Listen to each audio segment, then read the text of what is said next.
Assalamualaikum warahmatullahi wabarakatuh. Salam dan bahagia. Nama lengkap saya Stefanus Payong, NIM 2019-008-130. Kelas Manajemen 3A04. Di sini saya akan menjelaskan tentang opportunity cost atau biaya peluang. Biaya peluang atau opportunity cost sendiri merupakan biaya yang timbul akibat hilangnya kesempatan dari pemenuhan sebuah kebutuhan lainnya. Secara konsep ekonomi, pelaku akan merelakan kesempatan untuk mengambil kesempatan lain dengan menggunakan biaya tertentu.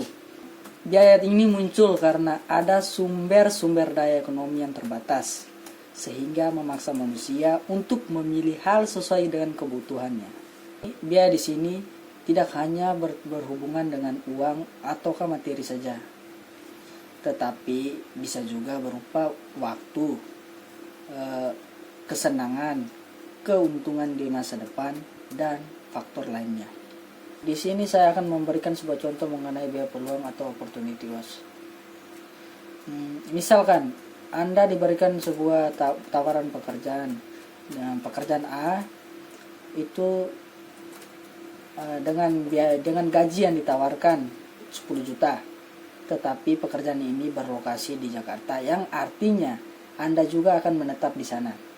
Sedangkan pekerjaan B ditawarkan dengan gaji di bawah 10 juta. Namun pekerjaan ini berlokasi di kota kecil, yang artinya Anda juga akan menetap di sana. Nah, walaupun di kota kecil, tetapi biaya hidup di sana jauh lebih rendah dibandingkan dengan biaya hidup yang ada di Jakarta. Dari segi gaji, tentu pekerjaan A lebih menggiurkan karena memiliki jumlah gaji yang besar. Namun jika dihitung dari biaya hidup, tentu di Jakarta serba mahal. Mulai dari transportasi, kebutuhan makan minum sehari-hari, tempat tinggal, dan lain sebagainya. Berbeda dengan perusahaan B yang di kota kecil, gaji hanya setengah, tetapi biaya hidupnya juga jauh lebih rendah. Hal ini yang dinamakan sebuah contoh dari opportunity cost yang terjadi di kehidupan nyata kita. Sekian penjelasan saya mengenai opportunity cost ataukah biasa disebut biaya peluang. Inflasi merupakan kondisi di mana terjadi kenaikan harga barang dan jasa dalam sebuah negara seiring berjalannya waktu. Ketika terjadi inflasi, kemampuan kita untuk membeli barang akan menurun. Ketika semula kita bisa membeli sebuah barang dengan harga Rp3.000, maka tahun berikutnya belum tentu barang tersebut akan berharga Rp3.000 juga.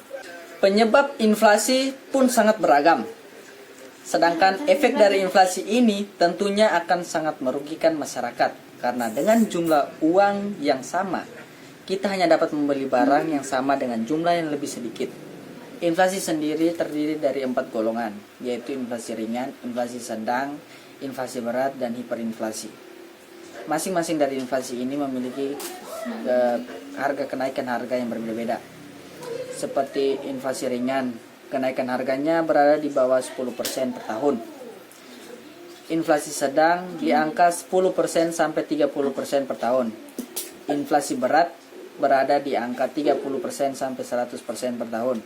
Sedangkan hiperinflasi berada di angka 100% per tahun.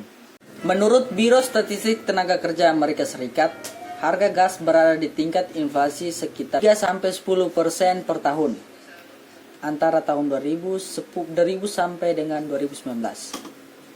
Jadi tangki gas yang berharga 20 US dollar pada tahun 2000 akan dikenakan biaya lebih dari 35 US dollar pada tahun 2019. Hal itu merupakan peningkatan yang cukup besar.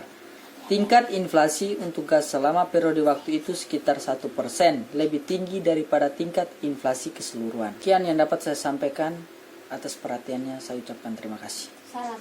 Salam.